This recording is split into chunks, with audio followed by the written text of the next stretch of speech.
Thinking of buying from herein.com? The site markets itself as a luxury online store, offering high-end watches and jewelry with collections like the PEV Ariente Automatic, Loro Jubilee and Loro Watch series, all priced between €800 and €900, plus free international shipping, which, at first glance, sounds like an incredible deal. But when you dig deeper, things start to look questionable. First of all, the domain was only registered recently on March 21, 2025, which is a major red flag for a brand claiming to sell premium products. Established luxury watch brands usually have years of history and traceable credibility, but here there's none.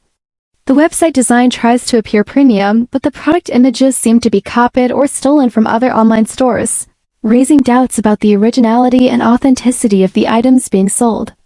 On top of that, there are no genuine customer reviews, no verified testimonials, and no active presence on trustworthy platforms.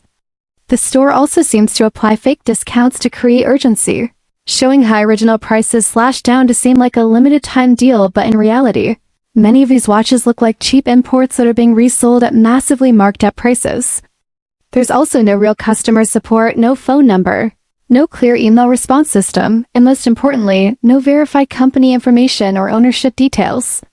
That kind of lack of transparency is a serious warning sign, especially for anyone considering spending a significant amount of money. So is herein.com a legit luxury store or just another cleverly disguised scam? Based on all these concerns, it's not something I personally trust. If you're serious about investing in a quality timepiece, there are far more reputable and established brands out there that offer both authenticity and peace of mind.